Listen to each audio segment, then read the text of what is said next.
Today we won't talk about the obvious ones, but we'll look at the rappers who when they started their careers, you would never have guessed were murderers or think they would be. And we are starting it off with Ugly God. Remember the water guy? Interesting what he was up to for the last years. Well, he got from killing his career to killing his friend's father. He wasn't dropping any music for a while, though he has been dropping bodies. Hi, we need to chill. When there was an influx of information that Ugly God was a gunman in the death of 50-year-old Ronaldo de la Valade, hip-hop community was shocked that after all, the career and momentum he had built, this information was the first after several years in which they heard his name again. Well, a guy that dropped the song Beat My Meat was probably the last person you would think that would murder somebody. But a guy looking like that wouldn't pose a threat at first glance as well.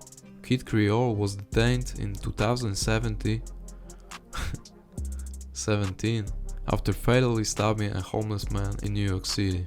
Clover was one of the founding members of the 1980s hip-hop group Grandmaster Flash and the Furious Five. According to police, he and the homeless man John Jolly got into an altercation at night. Clover pierced the man several times and he later perished.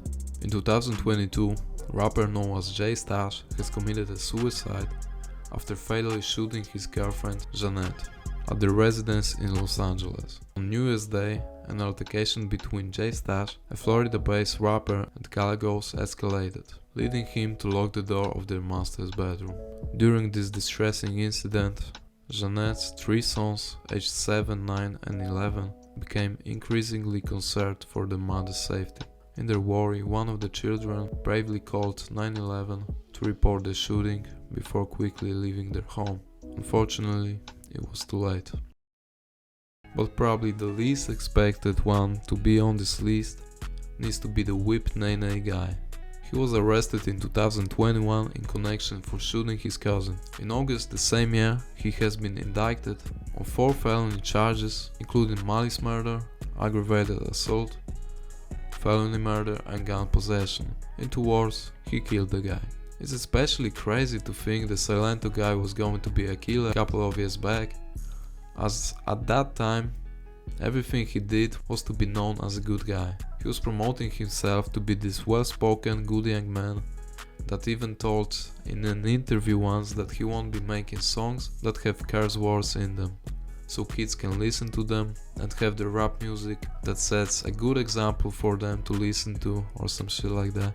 Although we could say that it was bullshit from the statement alone, because what a good example there is in Watch Me Whip and Nene. 2005, Cassidy and 2 other men shot at 3 unarmed men during a scuffle in Philadelphia.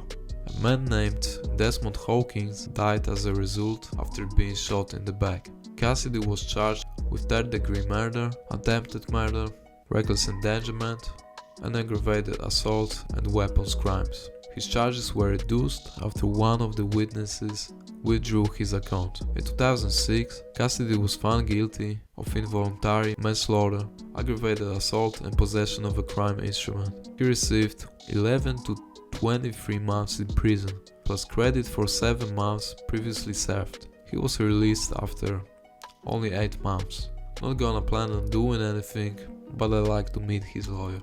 That will be it for today's video. Let me know if you know any other rappers that you wouldn't ever expect to be killers, and we might do a part 2. Rest in peace to all of those that died at the hands of the rappers we mentioned today, or any others.